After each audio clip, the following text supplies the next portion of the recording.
5 minutes? No. They were scheming for Game 2 since that moment.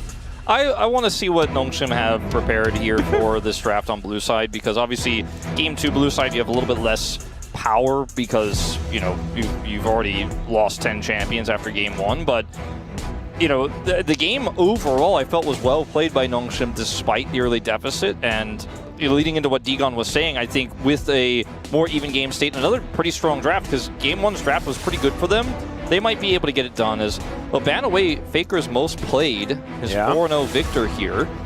So the Skarner and the Kalista still need to be banned on the red side. I'm interested in what Nongshim wants to prioritize for themselves. There are quite a few picks that have been very, very strong for them, but the one that really stands out to me is the Rumble. Yes. I do feel like Kingen has been exceptionally good on that champion, but another outside look-in could be the Sejuani. Yeah. I do think the Rumble will likely be banned by T1 in this final spot. Doran's been fantastic on it as well, so we could see Nongshim ban that one away themselves. I don't know what they'd be fishing for if that was going to be the case. However, we'll see. The Xin Zhao being gone as well is pretty huge because it's been one of the picks that Oner has excelled on so far this tournament, including in Game 1. And Bessa will be taken away here by Nongshim. So T1 could just say, all right, well, no Rumble, not allowed, not going to let that through. We'll see what they decide to go for. The Ashe has really fallen off here in the LCK. We're not seeing it as much as we saw in the first few games of the Rumble stage, or the group battle stage, sorry. Yep. With the Varus ban, maybe the Ashe ban becomes something a little bit more understandable, but one more ban here, and I don't think it's going to be invested in that. The Sejuani is going to be taken off the board. Gideon with a little bit of a grin after that one. And the Elise. This is the other thing. So I said Rumble, I said Sejuani, but I think the Elise is also another big deal because Lens needs a turnaround game, and I don't think there's a better way to do it than putting him on the Elise. Yeah, but there were so many strong picks available, and now Keria just can play a support that's strong into Elise and not play like Leona. But Poppy is the worst pick into Elise in the bottom lane, and that one's globally banned by Fearless. So, you know, you gave over the Rumble. That's problematic in its own right. But now Keria has, I mean, Keria is kind of known to play range supports. He's quite well known for that. So we'll see what they do decide on here. Is a lot of flipping around what Oner will play. The Lee Sin can punish an Elise pretty well. It's hard to cocoon such a mobile champion, but I'm gonna opt for the Wukong, or maybe not. Just I like the if we're talking about a blind pick, I like the Lee Sin more. I like the Wukong just because Warrior Trickster can make the cocoon worthless, but I think Oner on Lee Sin is just better because we know just how good this guy is on this champion. Doran's Rumble, not necessarily as scary as if it was Zeus playing the Rumble, for example, but still a player that can figure it out absolutely and does have a lot of prowess. That's an Anivia. Oh god, Kingen, have we been working in the same restaurant as Zeus? Is that what's happening here? That's what it seems to be. I thought perhaps we were going to see a Galio pick first and not the Elise, and now Nongshim are really cooking. Okay, I'm not even going to predict anything that happens next. Okay, the Yasuo, which was really, really high prio early on in the tournament, has fallen off quite a bit, is going to be locked in here, so... Or his brother, Yone. Or sorry, Yone, excuse me. They're both windy boys. Yeah, no, my brain is a little bit broken right now. The Sejuani is, of course, banned. And there's a lot of AP jungle options available, including the Elise, technically, but I don't think that's where she's going. We'll see what the rest of the plan is going to be here. I like the Kai'Sa into the Elise because, you know, you have a lot of squishy targets here that if Kai'Sa gets fed, which Smash has been known to do, you can just smash all of these targets if you're ahead and you have the right support and setup. You have a Lee Sin to follow up. You have the Rumble damage to set it up too. It gets really easy. The ban on the Xayah makes a ton of sense. Been a long time counter. Well, the Nord is going to be banned away. I think that a lot of things with big AoE CC need to be hitting the bench.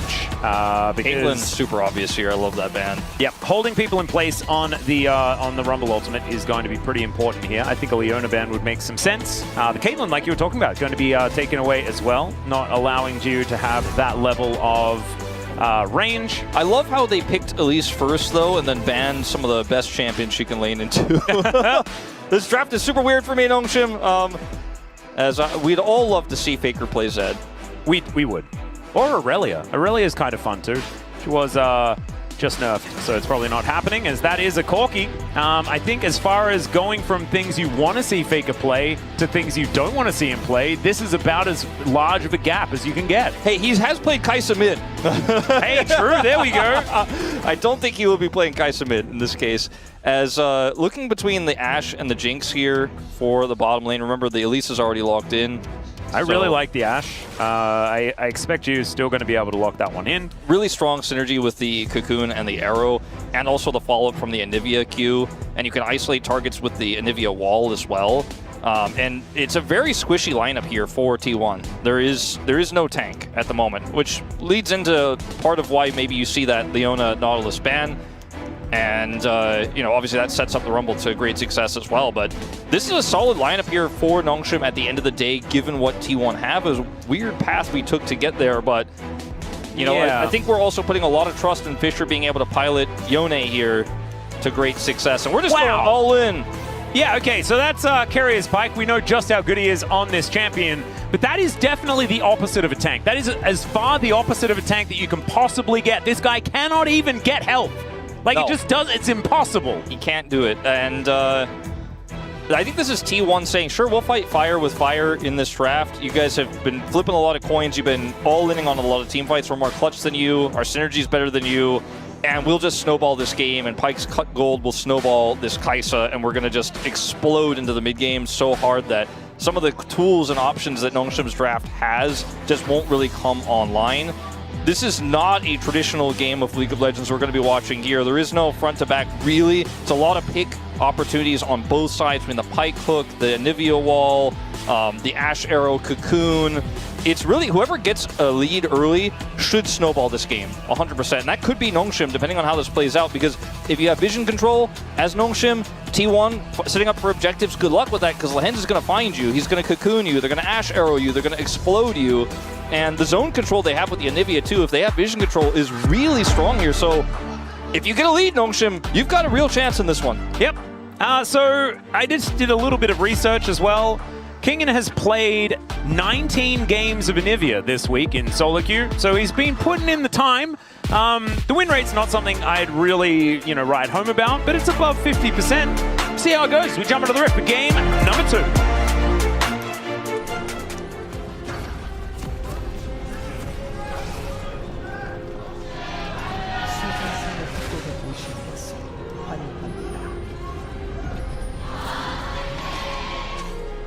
All right, here we are, ladies and gentlemen, into game number 2, where tanks have been banned. Playing a tank, illegal.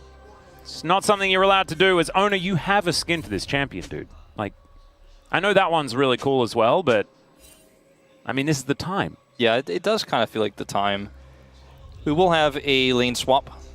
Ooh. But T1... I like that Anivia skin as well. That's a cool one. Yeah, T1, will they look to match, or will they just try to bully Anivia? It's kind of tough to bully an Anivia because of her passive. And it's very difficult to dive her as well because of that. So it's a strong champion in the lane swap. And has great wave clear too. Yep. Ooh, that's some cool tech. Okay. So delaying the minion wave a little bit. Bit of a cute one. Just bunching them up. He has 7 seconds so he could try to slow them down again. Yeah, that's actually a good point. And so now he gets to at least convince the minions that they should be a bit closer to his turret. And use the turret. Yep. Really cool. Oh, that is very... Look at these melees. They're so confused. This one guy is like, where did my friends go? All right, I don't care what happens in this game now. I'm behind this type of strategy. It's like the most strategy it's ever been shown in a single LCK game in LCK history. The wall tech. This is what you get from playing 19 games of Anivia top in a week, ladies and gentlemen. He's also probably been playing it in scrims, guys. It was a little bit of facetiosity, but that was definitely fun. That was exciting. It is, in the end, just like a 1v1 lane, so yeah, it's not as impactful as it could have otherwise been. But it's still cool. You know, if Viego was passing bottom and, the Rumble was pulled back, there's some stuff you could maybe do with it, but it isn't, I don't think, going to make too much of a difference in this game in particular. As do you see, this 2v2 is going to be tough to play out into the Ashe with the Pike at this point, unless he can hit a Miracle Hook, set up that stun. Yep. It's a fair bit of, if you all in, then maybe you've got a chance, but an all in is a lot of all or nothing, which can be very, very dangerous. As Fisher is going to unbind his soul, try and do some damage to Faker, and Faker stands his ground and says, no, I don't really care. Yeah, that was, speaking of all-ins, kind of an all-in there. At least he gets both of those ranged minions, but will not be happy with what happens next. We'll have to eat that potion or drink, whatever. It is definitely the type of game, too, when you see King lock in a Zeus exclusive champion into T1 that makes T1 fans maybe want to press a new tweet button, but I think this is just King really cooking in his own way with the Nongshim coaching staff, because they've had some cool drafts and they've really leaned into, we're just going to do what we like recently, and I do like to see that. We'll see if it works out in this game. As for Fisher, it's not working out the way he's hoping, but he's turned this lane around a little bit. Yep, and there's also there's a lot to be said about follow-up in Pixie T, right? Anivia is certainly one of these champions with her stun being pretty high value, but hitting it is a little bit harder because it moves very slowly. As, oh dear, Fisher, this is not where he wants to be. As Oner misses the Q, Fisher is going to survive for now. As now Lehens looking for an opportunity onto Smash. He has to flash, get out of the way. Gideon looking for an opportunity. Lehens makes his way out. Still relatively healthy as Keria gets the ward down. And it looks like they're not going to attempt the dive. So close to success, though, for Nongshim. As soon as Oner shows in the mid lane, they know they have an angle there. Try to get the punish. Really cool usage of the Valkyrie there by Faker as well to try to deny Fisher from getting away without taking a bunch of damage.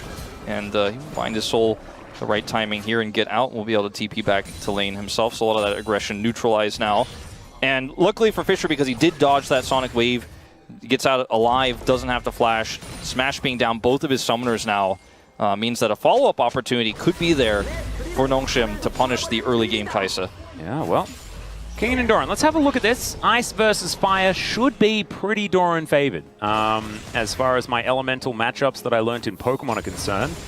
These are, in fact, not Pokemon, though, so it is not going to be the case. E doing a fair bit of damage, man. He's Phase Rush as well in this game. We have seen some different variants, you know, in certain matchups going for Comet. Lehens? Ooh, the Cocoon going to go wide there. Faker will take a little bit of return damage from the Unbound Soul, but Lehen's not going to find any joy from his surprise attack on the mid lane. Yeah. We've seen Grasping Anivia as well for a more tank-focused build, but we already said tanks are not allowed in this game, so... And the build that he's been going has been a lot more like Rod of Ages, Seraph's style of builds, as the flash from Fisher is odd, misses the Q, now unbinds, gets the flash out of Faker, because Faker is respecting Lehens. But that was some events, as once again, Kingen is going to tell the melees that they will walk through that brush. Really cool to see. Just makes Smash up a step further up here, will be potentially in danger. And when you don't know where the Elise is, it's always scary when you're in a lane like this 1v1 against a top laner who's up 2 levels on you, and your minions are close to the turret. Feels very uncomfortable to farm. You already had a tough time. Oh, he's caught! Yeah, there we go. Glacial Storm doing a little bit of damage there, as he finds the stun as well. As remember, the E is on a really short cooldown and crits. It's just, it's a bit of a silly button. It's big damage if you are able to set it up, and he's able to do so. That's a level 4 Kai'Sa, so without cleanse, which he's aware of. So that could have been way worse if the wall was actually tight there, and he wasn't able to work his way out. Yeah. He's going to be maxing the E. I'm wondering when he's going to put extra points into the wall. I remember Froggen used to do these weird things because the guy played Anivia so much that he'd have different games where he'd max wall first, as there's a hook connecting, sorry, a cocoon connecting as Faker just Valkyrie's away. Oner makes his way in, makes his way out. Lehen's very, very close to dead. And T1 just kind of chilling right now. Bone Skewer going to be attempted to be blocked, but instead, Gideon's the one that's going to be the target. That was got to get out, and that equalizer was nutty. Everything about that was just so off the wall. Yeah. But ultimately not successful. Not enough damage on the Faker there, but you can really see the setup here that we've been talking about so much. Geo did not have 6 to follow up because he could have even tried to arrow there as well with everything that was happening. A lot of pick potential, a lot of zoning, but it hasn't really led to a big gold advantage here for Nongshim. Sitting on about 200 or so at the moment. Well, Kingen continuing to just try and hit Smash with things. Doesn't, I believe, manage to tag him with the Frost there. Oh dear, Lehens is just dead. High value ward. I've never seen one. Sometimes respecting the wards is a good idea, as once again First Blood is going to be gained by killing Lehens. I have a feeling I didn't ping that one. Yeah. That's just a little bit sad. I think you might want to risk taking your time to move towards a turret or something like that before you decide to go back with 200 health. As now Jiu is trying to fight against Doran, and Doran silences himself and does a lot of damage here to Jiu. Does get a little bit on the back end. Into the brush as the Flame Spitter is able to help out, so the arrow not exactly getting the value that Jiu really wanted. Still, he is going to be okay. Lehen's back in action once again. As, all right, oh man. Maybe it's now going to be the hidden spider that gets, oh, never mind. Doran, I mean, rather, Lehen's has just not hit his abilities sometimes today when it's been really highly opportunistic to do so. Yeah. Another one of those moments, and iconic Elise player who normally hits those 10 out of 10 times. 2 misses today in this game. So we'll go back to this play here. King in deep for this one. Yep, they were just coordinating it to make sure that there's no way to react. Beautifully done. Timing it out. Oh, another whiffs. Yeah, that one, I think it's okay. It's when the enemy doesn't know that you're there and you miss, that's the most egregious. Yeah. You know, because otherwise they're juking and it's a little bit of mind games and it's a little bit more understandable. But that one in the top lane was certainly not one you want. This could be another opportunity for that, as now Lehen's wants to be able to find it. Kun now going to connect as he flashes on over. Fisher's in so much trouble, still going to survive. They take down the Lee Sin first, the repel to get Lehen's out of dodge. And now Jiu's on the board, picks up the kill onto Keria. Faker now in trouble, and it's a double for the Ashe. Nongshim coming back in a big way here in Game 2. I mean, it's just a tightrope walk, though, how they played that. And Fisher has spent so much of this game for real, sitting on low health and just going in and absorbing pressure. I think this isn't really possible without him here. As you can see, he's zoned out in this situation, ends up avoiding the spear, goes in, gets Smash's ultimate as well, so Smash is now zoned away, and Keria is just not squishy. And this is what we're talking about this comp. It's got so much chase down potential. With the Ashe slows, you are just not going to get away. If you are priced into a fight like this and you do not win it, you will eventually slowly be eliminated one by one by this composition of Nongshim. It's so sticky. That gives him a 1,000 lead to gold here. Damn, let's see if they can snowball it. That's crazy. I wonder, do you actually, you don't have access to Pyke's passive, right? When you kill someone as a possessed version of Pyke? I don't think so. Man, that'd be cool. That sounds got extra kind of money. Broken. I don't know if that's allowed. There is so many Viego things that I always talk about, like on broadcast, that I just don't understand. I apologize, everyone. I should probably actually just research all of the interactions that Viego has, because he's played. We'll see you in 3 years. Yeah. Let me know when you're done with that. Yeah. I think I'll write my thesis on it. I'll try and get a PhD in if you had a Viego group, interactions. If you had a group of 20. Oh, okay. There is the safeguard kick flash onto Jiu, who is very dead. All right. Well, there you go. Yep. Revenge secured. The feat of strength did go over to Nongshim. So there is at least that. They can take that one to the bank.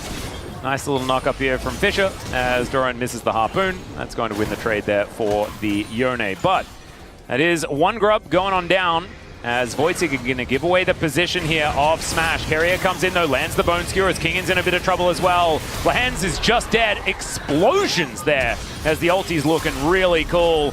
A double in theory, but it is just egg form. And still, that's a 4-man ult from Fisher! Smash gonna get ripped to shreds! And they take down Faker as well. Back immediately channeled here as Keria is trying to go home. And now flashing over the wall is Gideon, safeguarding out his owner, and I think he will survive for the moment. But man, I thought that was a T1 destruction derby. Instead, Nongshim find the hugest Yone angle. I mean, it still could have been even better there. I think Nongshim's super frustrated with the fact that both Keria is able to escape. They knew he was there. I think 99% they know he's in that brush, but they thought they could get the kill onto Oner. Flash committed, they don't get either of them. So it's a nice trade back there and an incredible ultimate from Fisher. It could have been even better. And T1, again, if you walk into this team fight with Nongshim, you better hope you're wiping it clean, because if you do not, there is no escape. As this is just a great play from Smash and Oner. Oner goes for the insect. Yep, and knocks you away from safety. Nothing he can do here. So that is a huge win for them, which gives them the confidence to go for this follow-up play after Grubs. And then it looks fantastic, right? Like, Kingan is trying to help Lehen's. He has no flash, and he's able to set up his wall here. Buy some time. Gideon's like, well, I'm not going in there. All the while, though, Fisher heading over, and that pesky egg just buying a few more seconds here, a few more seconds. Nobody sees the flanking Yone come in for the 4-man, and Gideon's follow-up damage is insane here with Geo as well. Unfortunately for them, both Keria and Oner will escape. Yeah, still, I mean, you can see what this composition can do if they do manage to get it working. And just think about that with Kingen layered over the top, right? He can slow everyone so much, it can make some of these Yone plays work out, as Kingen also may just be dead, which would also be bad, but Oner's going to dive in. There's the safeguard kick as Lehens comes through. Oner is going to die, so it's a 1-for-1, but Lehens is now finding himself a little bit trapped underneath this turret. That turret is very angry. And Smash taking a lot of damage here. Lehens, I don't know about this one, buddy. Still, can he get in range of the Q as there's the repel and he gets the execute? Not enough that Keria can do about it as now Faker will turn up, but Fisher is now landed. Keria looks for the ultimate, doesn't quite find it, but still, the stun is going to connect. Keria going to be falling as we've also got Gideon getting eaten by a very angry robot Yordle. And Gio, can he actually avenge him? The answer is perhaps, because we just continue to fight here in this game. Doran now running for the hills. Faker looking for Fisher. He flashes, he picks it up. And it's 8-8 as far as the kill score. And if we don't get a Ruinous Otacon in this game, I will eat my hat. It might be the one. 5 seconds until it's calculated, but I mean, looks like maybe we even have more. Fisher is not here. And it's just Faker who's double blast coning his way out. Chemtech Soul to the rescue. I guess Ruinous Otacon's not happening. Yeah, I guess it's not happening. So close. My hat, unfortunately, does not exist. However, I will eat nothing. Just for you guys, just so that I can remain true. Okay, Lehens going to find the cocoon onto Oner here, who puts him up into the sky. Kingen just continuing to try and push them away. Gets stunned and now has no real way out, and will be taken out of there. Oh man, my man Lehens is trying to make some big heroic plays in this mid game and starting to backfire a little bit here. The cool thing about getting kills is, at least when you chase down those, is that she utilizes gold incredibly well, much better than most supports, because she builds AP and does a lot of damage with Zazax, and you want to be doing that burst damage. You have the electrocute, right, and finding an isolated target is actually massive. The trade-off for release is that you also give a ton of gold when you die, so if you don't find those all-in wins, you just end up feeding over so much money to the enemy team. This is just what happened to Gideon here.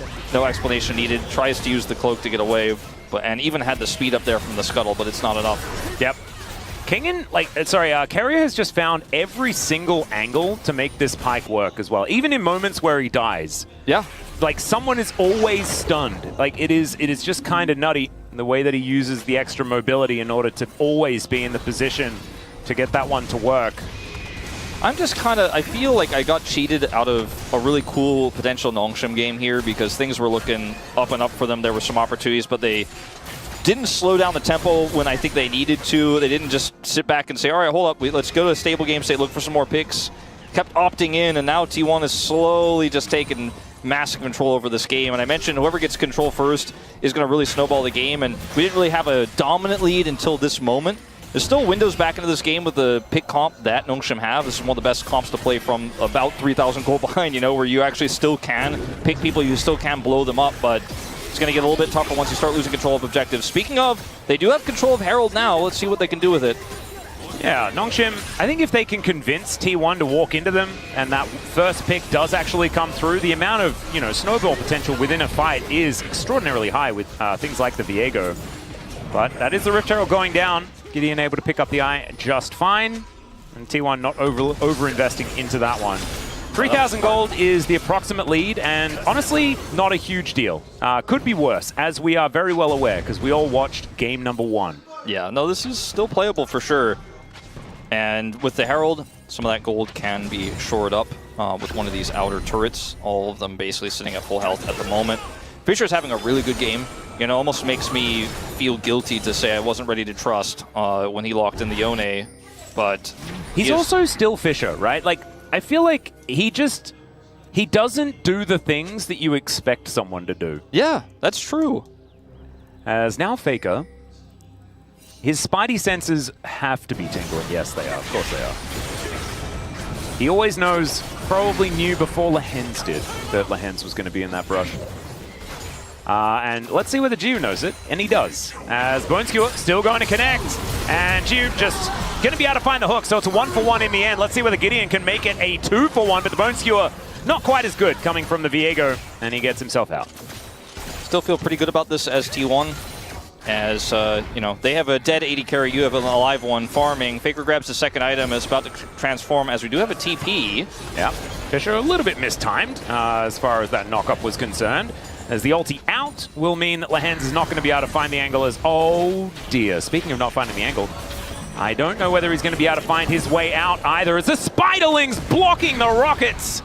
And wow, I remember when, you know, we'd see a rocket like that and it would do that much damage and we'd be like, oh, yep, just corky things. That was nerfed years ago. Yeah, that felt like a Luden's rocket for sure. It really did. As it turns out, it was just an extremely squishy Elise. Well, it's still going to be the turret going over to T1 here topside. Faker's teleport not punished. He's even going to let some of these minions go with it, or at least some damage on that cannon. But going back to the mid play, you know, you could argue Jiwoo could have just flashed this skewer and maybe thought he was just out of range of it, but he knew also that Gideon was there, so maybe wanted to try to make a turnaround play on it, but Gideon doesn't hit the spear. Still a trade up for T1.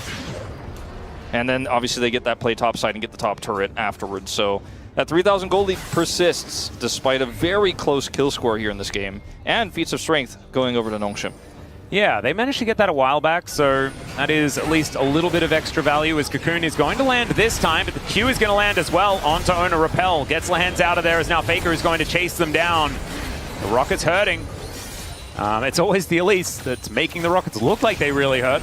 It's just, you could see how much veteran power is on this T1 roster, even though they have Smash on this team. Like, some of the traps and tricks that would have fooled most LCK teams, T1 are just not falling into them. They're being so careful. They're being so punishing as well on those said traps. It's hard for Nongshim to find the angles they want to, and a very good composition at finding picks. T1 are just too careful. Yeah. And now this outer turret is under fire. This is a good macro position for Nongshim to be in. Can T1 actually fight their way back into some control around this river as Gideon pushing forward? Arrow going to connect there onto Oner. The double stun, the layering CC, but he gets himself out with the safeguard, and now Gideon is burning down. Faker, Valkyries to reposition, and now it smashes Killer Instinct. He didn't even need a button with that name on it. He already just had that, but it is working out for them. Keria looking for another bone skewer, but honestly, the damage has been done. 3 on the floor for Nongshim, and maybe even more as the ulti gets Fisher out, but Kingen, he doesn't have one of those. Burning, but now he's just going to have to flap his way out. And this outer turret, sorry, not long for the world as T1 just look to take down the stragglers. Oh dear, yeah, that is a Void Seeker that's going to put him down towards the egg. And down goes Yone as well. Faker's health bar suffered a little bit, but nothing to worry about. As now Otacon could be an option here. They are relatively low as far as these health bars, but T1 are just better today. Yeah, that's all I'm really seeing. I mean, I almost felt like I cast her curse when I was like, oh, they're just more careful. And then Oner gets caught by the arrow, right, in this moment. And yet T1 know exactly what to do in this situation. They have Smash on the cross, so he can actually close the gap super easily. Remember, no one is tanky here on Nongshim, so Faker shreds through what little armor there is left for Gideon. Oner gets the execute there. Jiu is left on his own, and this TP ends up being, you know, a little bit overzealous, let's say, but Kingen getting caught here after they get the turret as well means not only does he die, he's 0-4 now, but he loses his passive and any sort of longevity he would have in another team fight as Fisher tries to be the hero. Just they're so close to greatness in all of these moments, but like you said, T1 are just better today. And I mean, this is an AP Anivia, not very tanky, is about to hit the Rod of Ages and the Seraph's transform, but it's just too little too late. The scaling is definitely high in terms of what she can do damage-wise later, but I don't know if it's going to matter. Well, Kingen is going to do his best to try and find an angle, and Faker is going to make it impossible for any value to be collected. Gives him the good old thumbs up as Void Seeker is going to find him. My goodness. He deserved that, you know, like catching a bit of a break here. I mean, look, anyone who's even a T1 fan will cheer for an Anivia in those moments. You know, we haven't seen Anivia that much really ever in a while, and Zeus did it one time, and now we're like, oh, could this be a thing? Could we see Anivia? That's kind of hype. Please live, King. I don't know. I also think he got his Seraph's transform right in time as it was, as he needed it. So that was definitely cool. Fisher going to use his ult to escape once again. As now maybe we're heading towards Anivia territory, Wolf. Yeah. This is what old people like myself will remember. Anivia was good at kill minions when trying to siege turrets. It is hard to finish a game against her, for sure. Ooh, nice sidestep there from Lehends. I don't know whether he's out of the woods just yet, though. It's the Spiderlings, you know, doing something. It's pretty cool. Uh-oh. Oh dear. Bone Skewer going to connect. Now Faker is going to turn up. Arrow will connect as the repel gets Lehens out of there. But T1, a few too many bodies here for Nongshim to really fight back. They have 4. But is it actually going to be enough? Another Bone Skewer. Keria cannot miss today. Yeah, he's just on fire. And Smash is going to sit here in mid. This 4-1 Otacon play is so oppressive. A lot of teams would just look for a dive here, but T1 don't need to. They know that Nongshim can't punish. They can't look for the picks like their comp wants to while they're sieged up like this. Oh dear, Doran possibly in trouble. The wall goes down, Repel goes up. And remember they have Otacon, but this is still a bunch of money going over to Nongshim. They just need to make sure that they do not die. Killer Instinct gets Smash in there as they take down Jiu. 1 for 2 sent back home. Is kind of even, I guess it's like a trade up for Nongshim gold-wise a little bit. But still T1 having the pressure there. Another Bone Skewer. This time going to miss. 6 points in my country though. And using the wall and the ultimate, like you said, to kill the minions and to deny some of that siege. Buying some time here. Yep. Counter siege for Anivia is no joke. As now Fisher is going to take an equalizer ride. He did not want that. Another equalizer is there now in the form of a Valkyrie. And Faker didn't even really need it as far as the damage. Fisher is just, being abused. He shakes his head on the player cam. He had his ult in 5 seconds. Maybe there's a way he turns that around. Maybe that's what he was kind of preparing for there in the 1v1, but it wasn't a 1v1. Doran getting caught here is exactly what this comp for Nongshim is meant to do. And I think T1 could have played this a little bit slower, but ultimately, you know, they still end up getting a lot out of this. And taking the 80 carry off the board is always going to be huge. They got the mid turret. I mean, they got so much value out of this Otacon in general. And then here, look, Fisher's ultimate is coming online very soon. So he's hoping, okay, he goes back and maybe makes something happen. But he's able to identify, oh, Faker's here. It's not a 1v1. This was not the play. Yes. Not the droids you were looking for. Okay, Lehens is just thrown into a Bone Skewer. That was sexy. That was a sexy play. And T1 just once again going to, like, Lehens is challenging Beryl. He only needs 3 more deaths. Yeah. And he's going to get there. He then needs to win the game if he wants to equalize. But right now it's a 10,000 gold lead. It's happened again, ladies and gentlemen. T1 really running away with this one. It took them a little bit longer in the earlier stages to really assert their lead. And now that they have it, things are looking real dire. And Keria doesn't miss those. Once again, that is a dead Ashe. Yeah, sometimes against these Keria spears, you gotta just flash it, man. Yeah. You can't just be like, maybe I'll dodge. You don't dodge this guy. I mean, if I was playing against him, I would probably, my way of dodging it would be to be in the fountain. The problem is if you flash his hook, then you don't have your flash for his next one. He's not going to miss, you know. Yeah, he was in deep trouble there. T1 going to grab this Baron on spawn again. And this game is just, unfortunately, very quickly spiraling out of Nongshim's grasp. There were some good angles in the early game. There were some opportunities. They kept it close. They even had, at one point, a pretty nice macro lead, map control. But T1 just outplayed them and were able to suss out some of their traps. Speaking of, Lehens, unfortunately not allowed to go home. The equalizer going to stop that. Now Keria looking for an opportunity to take him down. He's going to slink through, does get tagged as, oh god, just like 3 buttons and he's dead. Fisher not going to be allowed to escape here. Does get a big old shield as he flashes on top of Faker. He almost goes down. Eventually Gideon does secure that kill as the Bone Skewer this time just barely going to go wide. And Doran going to get taken down. Gideon now finding some of these angles, some of these opportunities as he gets on top of Smash with a Heartbreaker. Now Jiu with these auto attacks as Keria, it's just going to get auto down. And Oner possibly out of position. There's the kick, follows in order to take down Gideon, but the stun is going to be there, and there's the Ashe damage we've been waiting for. Nongshim able to fight back. This was with Baron. Yeah, this is one of those old school Nongshim types of team fights where you're like, oh, if you want to tussle with us, you better be ready to get into the chaos, as Gideon absolutely pops off in that fight.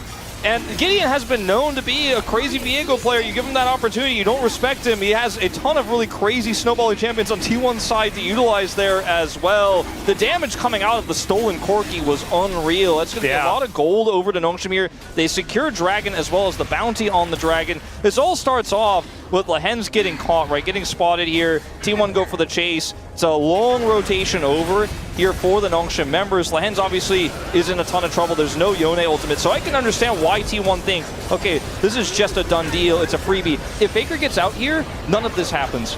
None of it happens. But Gideon gets the Valkyrie. Valkyrie is perfect here. Gets another transform. Smash is like, I got a flash. That's way too much damage. Uh-oh. I've seen this movie before. Well, yeah. I was, for a moment there, I was like, wait, can Nongshim maybe do this 1 or 2 more times and we have a game? But then we come out of the replay and reality strikes us, and strikes, unfortunately, Ju for a 6th time this game. And this did happen in game number 1 as well, right? Yes. It was the negative Rebel Baron power play into T1 saying, haha, I guess we'll just win. And then they did. This does have an Anivia in it, so maybe that just win is going to take a little while longer. But Oner says he's going to split push, take down a mid lane inhibitor turret, and T1 to continue to push forward. King gonna get just engaged on here by Keria. Keria goes golden. Keria likely to die as Gideon is just burning. That is going to be the rocket to take him down. Actually, the last tick of Ignite, I believe, was what removed him there. And Nongshim continuing to play defense. Arrow going to connect onto this Rumble as the ulti from Fisher. It might be enough there to be able to take him down, but instead he goes golden. Oner now taken down to his GA. Smash is getting autoed down by Jiu, who's standing and delivering as far as this damage is concerned. If he's not instantly killed, things can be better unless Oner does that. And now the entire bottom lane is being wiped out. He does have to sacrifice himself for it. Speaking of sacrifices, Doran will be taking down Fisher, the hero, as Kingen versus Faker, a tale as old as time, or at least one that's at least 3 years old based on the 2022 World Final. This has just been so wild to watch. It's another similar scenario, not this scenario. It's similar in that like Keria kills Jiu. That's been happening a lot. It's like the 6th time that's happened. Yeah. This is a similar scenario where, again, if you go into this composition of Nongshim with the Viego on the other side and the Ashe slows, it can be quite tricky to play out. Now, Anivia has the arm guard, so can actually buy a ton of time here. Still has passive as well, so Kingen plays this kind of fast and loose, and I really appreciate how much pressure he puts on. Arrow comes through, just the tip of the ult from Fisher actually locks Doran down, and then Jiu positions really well. Yeah, can we stop doing the thing where we say nice things about Nongshim that we come back and they're dead? Yeah, this has happened, some would say, too much. I was hoping for, like, something interesting happens. Whoa. Hey! 47 kills, the most that we've had so far in a game here in the LCK Cup. Sorry, that is the record to break. We still need one to come on through to tie it up. I think, there's been some games where you can end without killing anybody. I think this is not going to be one of them. I think it probably is likely to be broken. I think Lehens, if he respawns, he may just die by existing on Summoner's Rift. This could be another one, though, as Keria going to look for a Bone Skewer, connects it after the Heartbreaker. This guy is sick. Oner now looking to try and connect that Q, but the arrow is going to be what lands. Nice little stun there as in goes Oner looking for another opportunity. Kingen just trying to play defense. This picks him out of the air again!